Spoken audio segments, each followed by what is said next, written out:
Good morning, I'm Frank Powers, and this is Lifestyle Tucson, the program where I speak to our neighbors, the people behind the scenes of our amazing organizations that are 501c3 nonprofits. Our friends are informing you how they serve our community, and they're here to give you updates on future projects. Let's make some old chums today. Now, I don't usually start with a hook, but about halfway through this conversation, we're going to talk about probably one of the best and funniest things I've ever done in my life, so give this one a listen. Because you all know that I love events and making friends in Tucson, and what's better than making friends at an event? Finding out that they're a nonprofit and that they wanted to be on the show. So last weekend, I got an invite to the Tucson Auto Museum to teach kids how to draw cartoons. And I had no idea what I was in for until I went to design the gig poster.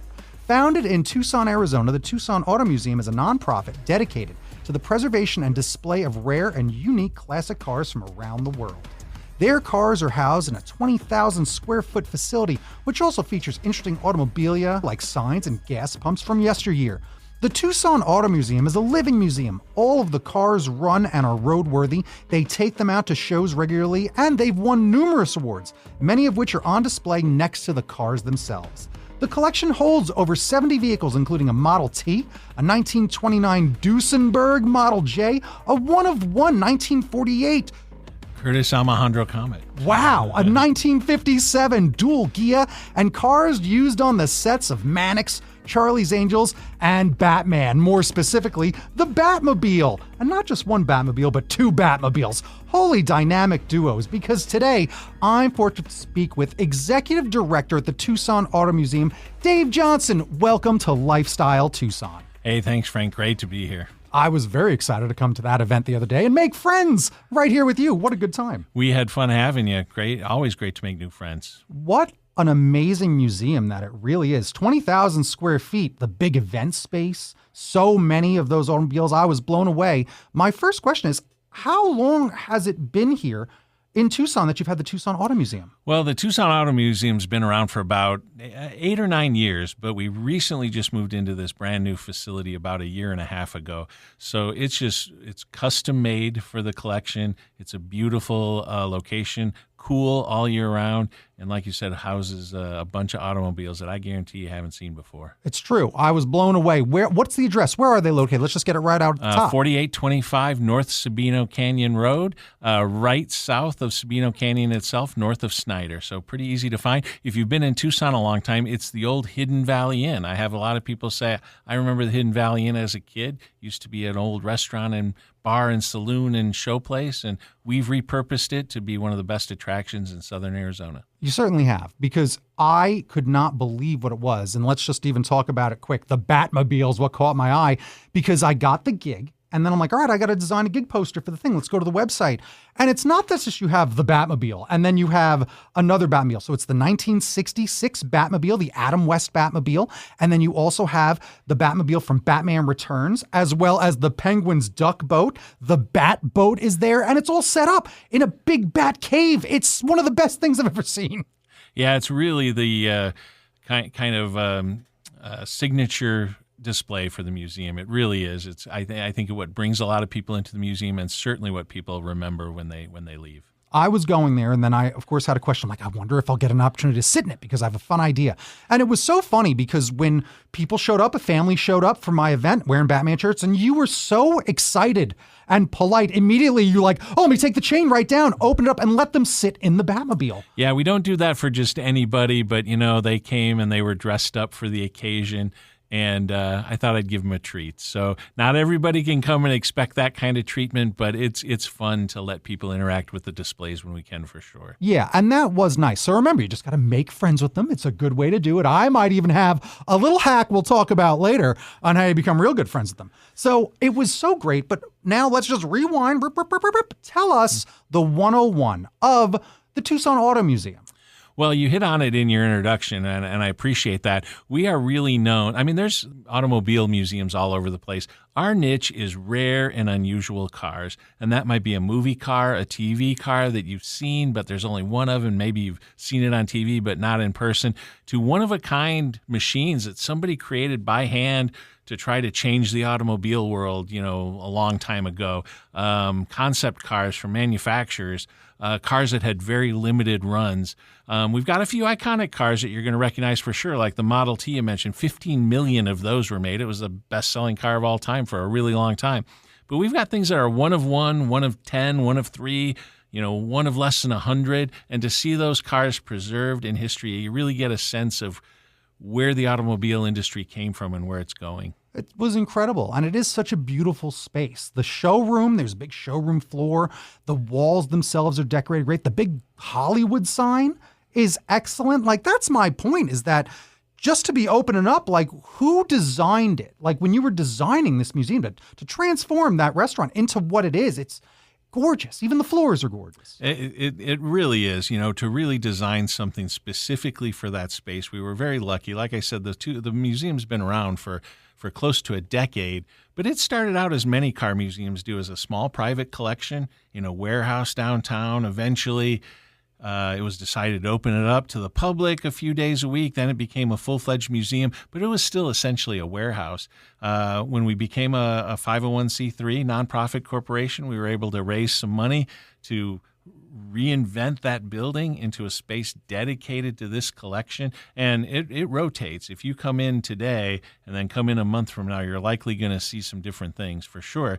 But it was made for that specific collection of very rare, unique, and unusual cars. That's awesome. And that was a treat for me because I talk about it a little bit and hint at it mostly, but I own a 1969 Volkswagen bus that I use for my business called the Comic Book Mobile, and I got to roll it right in there and have it in the showroom while we did the event. So it's really neat that even like my side thing that is a classic car that sometimes I forget it, that I'm like, wait, yes, it's also a classic car that people love. It was great to have it there. It fit right in the collection. And like you said, we've got roll-up doors. We bring in special cars occasionally and just roll them right in there onto the showroom floor. Oh, such a fun day. It truly was, making memories, because there's a lot of fun activities as well as classes and programs, because you were just talking about that Model T.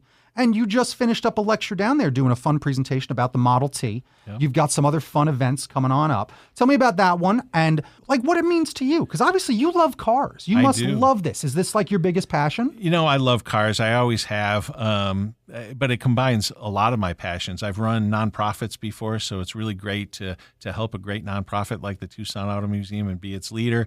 I have a long career in marketing from working for big corporations, and now this local marketing, I'll call it a problem, but it's the challenge, right? We've just opened this new beautiful place. How do we market it to the community and get people to know it? And then combine it with my passion of cars. It really was the perfect job for me.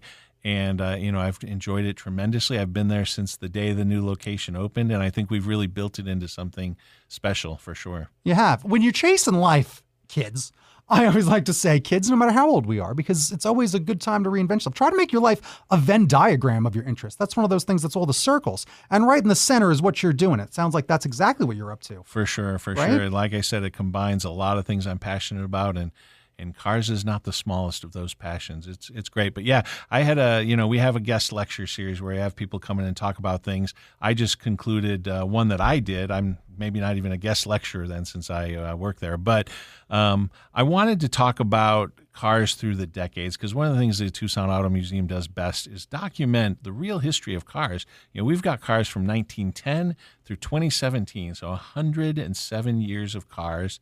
And just to see them all laid out and how the technology has changed, especially these rare cars. I wanted to look at the car industry by the decade, and I just did my introductory speech on the 1910s through 1920. Next month, we'll do the 1920s, the Roaring 20s, and we've got a lot of great cars from the 20s to talk about. And what you'll find is every decade brought something new and exciting. Of course, there's always new cars, but each decade kind of seems to follow a theme, whether it's inventing the automobile in those early years, to perfecting it, to making it safer, to making it faster, to making it more useful for people. It's like every decade kind of brought something new to the industry, and to see it laid out like that, I think is going to be very interesting for people. Well, that's actually a fact I learned like a few years back is people go, why do cars today, they all look the same, and cars today, this and that. What happened to the fins? What happened to this? Why is everything curved?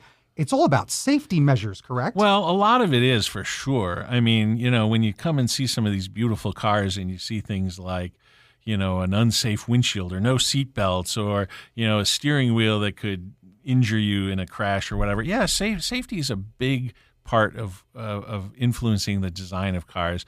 But I get that comment all the time. People come into the museum and they love the beautiful cars, and they are beautiful, and they say, we just don't make cars like this. And then I point them to our 2012 McLaren MP4, and it's a beautiful car. There are still cars being made out there that are beautiful and unique and stylish. What I think happens, though, everyday life kind of gets in the way, and people, instead of buying these unusual-looking, beautiful, sculpted cars, first, they can be very expensive these days, and secondly, you kind of look at it more practically, I think.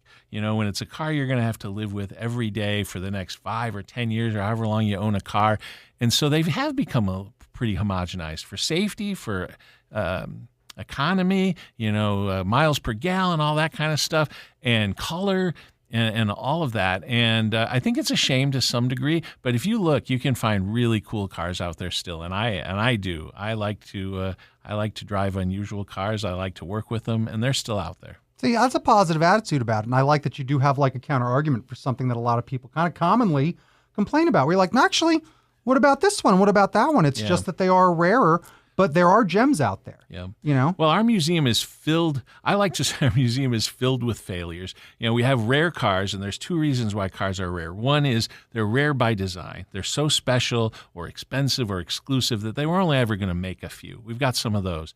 We've got cars that are rare because they were failures, meaning somebody thought this was going to be a great idea, and for whatever reason, instead of making 10 million of them, they only made 100 before they went out of business. And what I find is oftentimes it's somebody who really thought what this world needs is a cool-looking car, and it's got the greatest new features, a supercharger, a big engine, fins, a bright color, and it looks good on a showroom floor.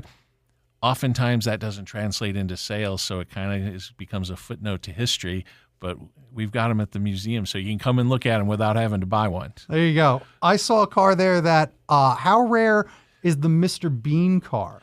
Which one was the Mr. Bean car? So actually that is not a rare car. So that is a Reliant Regal, and it's one of 3 different models that were produced by Reliant in England that were tricycle gear, 3 wheels. Yeah. And the Mr. Bean thing, it's always like falling over or it's chasing him. You don't ever see the driver. It's really weird. We've got clips of Mr. Bean playing on there, but they made a lot of those. It was very common and popular in Europe to have these little tiny microcars, they call them. And so that happens to be one of those in the museum that they made a lot of those. Yeah, but still a gas. Yeah, it is. You don't see them in America, that's for sure. Yeah. Let's go back to some of these events because we were talking about that, but then we got, off on a little tangent. But we've got a lot of tales that travel stories across cultures, time, and Tucson. That's coming up. That's our next guest lecture with Suzanne Lassiter. She's a great speaker, and this takes us away from cars a little bit, but it will talk about traveling and it's called Tales That Travel. So stories across culture, time, and Tucson.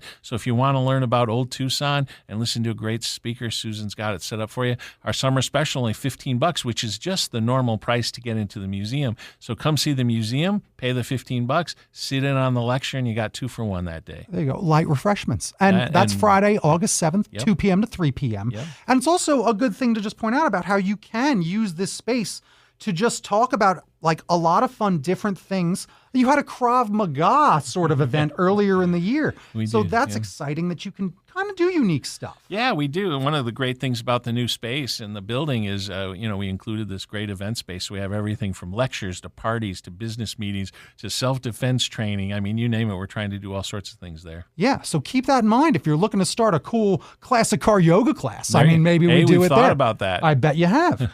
But let's talk about a big fun event. It's Friday, August 24th. Staying up late, 6 p.m. till 9 p.m., the third Friday of each month. It looks like 2 for 1 admission. It is that the National Hot Rod Association is going to be hanging out at the Tucson Auto Museum. Tell us all about it. Yeah, this is going to be a really special event. So we're partnering with the NHRA for their 75th anniversary. And we're going to have all sorts of race cars there, drag racers, regular race cars, all laid out in the parking lot. So you can come and see that for free. And every third Friday of the month, we encourage folks to bring their collector cars anyway. But this one's extra special with the NHRA participating. So come and see the race cars, celebrate 75 years of the National Hot Rod Association, and then come in and see the museum. It's the one night a month we're open late. Normally we close at 4. We stay open late one night a month and have special discounted price to come in and see the museum as well. Yeah, 2 for 1. There you go. Yep. That's pretty great.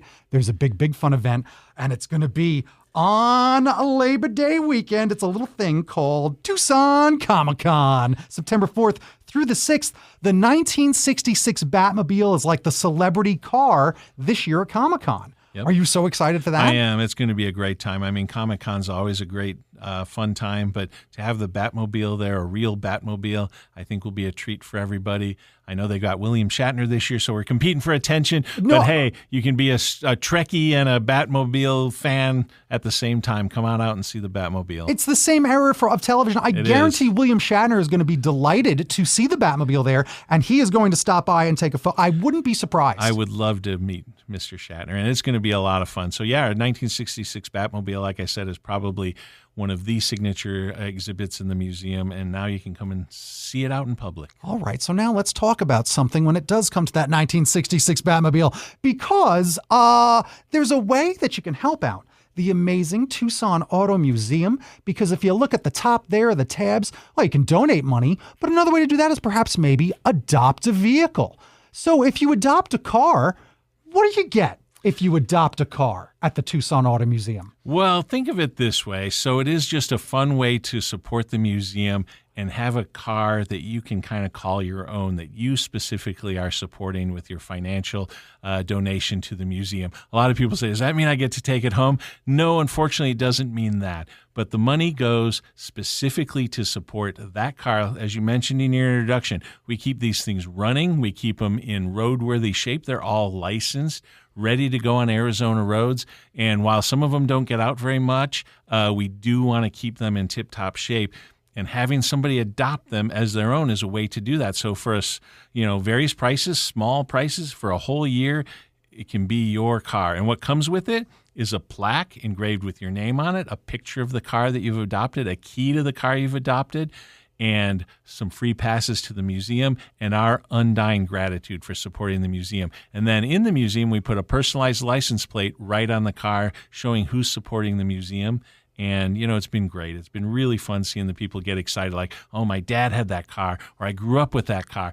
I got to adopt that car. Well, it's funny you mentioned that exact bunch of emotions, because that's how your good friend and host here, your BFF, your best Frank forever, host of Lifestyle Tucson with Frank Powers, could not help himself as he was staring at the 1966 Batmobile. And yes, I adopted the 1966 Batmobile when I was at the Tucson Auto Museum.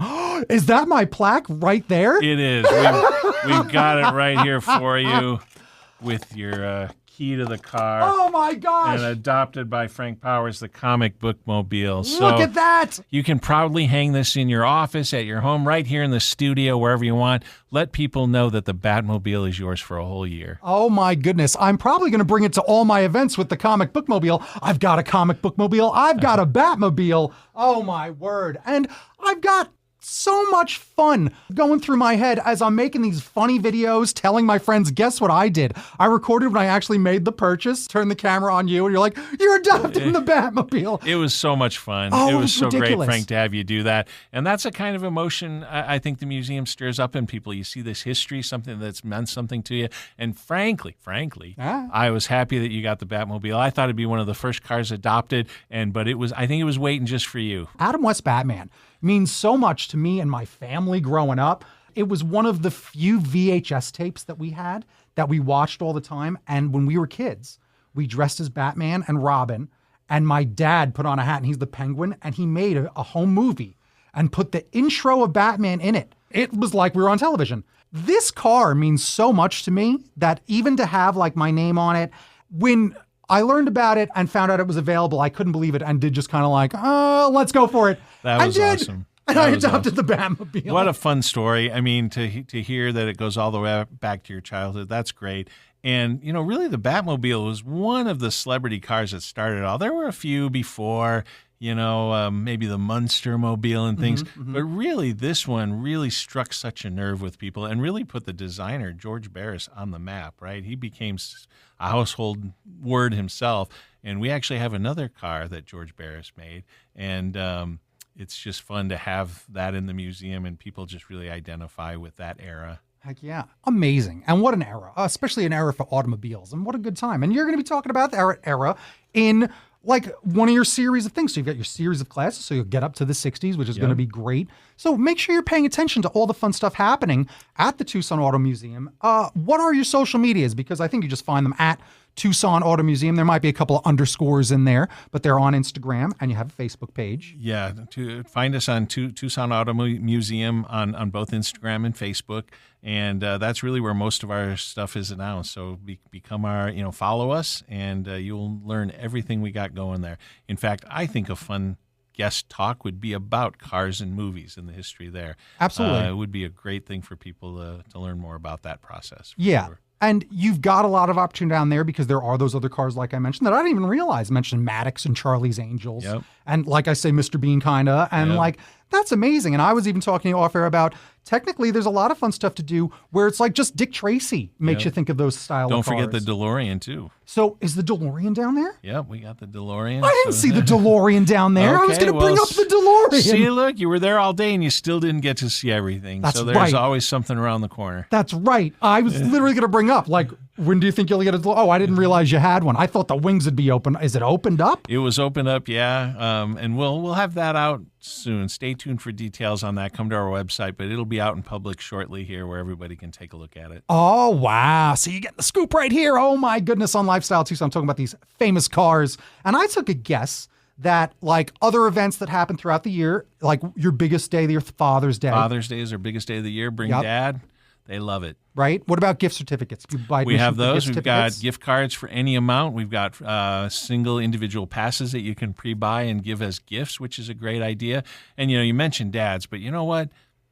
I don't want to get too favoring the dads over the moms. I get a lot of couples in there, and it's kind of clear that the dad was the one that wanted to go. And more often than not, by the end of the tour, the moms are saying, I am so glad I came, because our cars are like rolling art. And even if you don't know anything about cars, even if you don't consider yourself a car person, you will love it there because they're just so beautiful to look at, and to take in the history of them is just something that appeals to everybody, I think. Oh, yeah. I'm not trying to insult any hot rod grannies out there, because also that's a part of that era. Like, whenever me and my mom and dad go anywhere, my mom will always be like, man, museums. But then everything reminds her of growing up, even if it is the cars, even if it is the music, there's going to be something there. Well, right. I think people think that a car museum is maybe for gearheads, people that care about how they work or know the details of them. But cars are such a cultural icon. That's why the museum fits everybody, because like you said, people come in and go, I remember the first picnic I went on as a kid. We went out in a station wagon just like this one. Or, my grandpa had this car, and I remember him taking me down to the candy shop or something when I was little or whatever. And people just associate cars with periods in their life. And to see them all laid out, all periods from 1910 to 2017 and beyond, I mean, it's just something for everybody. What is your dream car? What's your car that if you could have this one, this is what you would like to have? There's just too many. There are just too many. But I keep coming back to, and I've never driven one. I heard it's a terrible car. But I go back to my childhood. I'm a child of the 80s, and I love myself a Ferrari Testarossa. Oh, yeah. I mean, that was like the poster car when I was a kid, and to have one in there. Now, we have a Ferrari at the museum. It's not a Testarossa, but it's a beautiful car. And that Italian design, the big motor, the bright red, it's got to be red.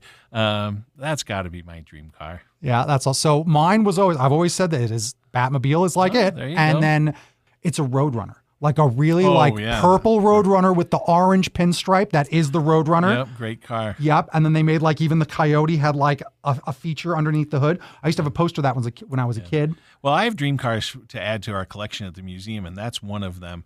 I talk about unique cars, but in the different segments of the automobile world. And to be honest, we don't have like a room full of muscle cars. And I've thought about what would be the best muscle car for the Tucson Auto Museum. And given our love of rare and unique ones, Roadrunner would be a good choice. Right here in the desert. Meet me. Yep. That's the spirit. Plus, we could go hang out with the hockey team all the time. There you go, the Roadrunner. Yep. All that fun synergy. That's the spirit. So, if you did have one wish for your organization, what is that wish?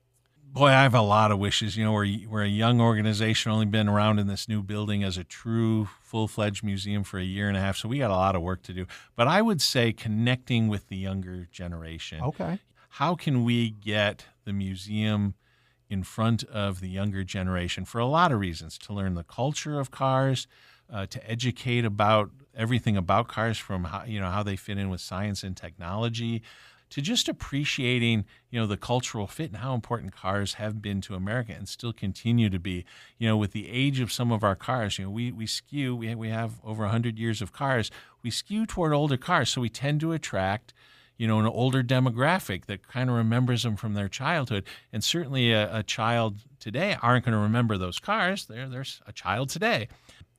Field trips, school programs, educational programs, people like you coming in and attracting the kids to the museum. That was great. We had a good crowd of kids learning to draw cartoons. I love that. Yeah. So, yes, things like that. It would be connecting with the younger generation. All right, there we go. I think we can make that happen because, school trips, summer camps, fun things like that. It's a good place for families, and that's also a hard entertainment demographic because when you're taking kids to go see the Minions, it can be torture, whereas going to a fun car museum, the families that showed up, it was all ages, even little kids. They love it. Little kids love your museum. Yep. And the oldest folks love this museum. And yeah, that's like the I said, point. there's something for everybody. Yeah, and there truly is. What are the goals for the Tucson Auto Museum in 2027? So I think just generally expanding awareness of the museum and expanding beyond Southern Arizona, becoming, we get people from all over the world coming to Tucson, and just having it be one of those things that, hey, I'm in Tucson for a convention or gem show or whatever. I got to go see that museum I've heard so much about where I can see these cars. So expanding beyond kind of a more local Southern Arizona attraction to an attraction that's known countrywide. And maybe worldwide, and getting folks coming to Tucson and making sure they stop at the Tucson Auto Museum. I absolutely know we can make it a destination location because it's worth seeing, and seeing's believing. And I was there for a while and missed the DeLorean. I'm furious at myself.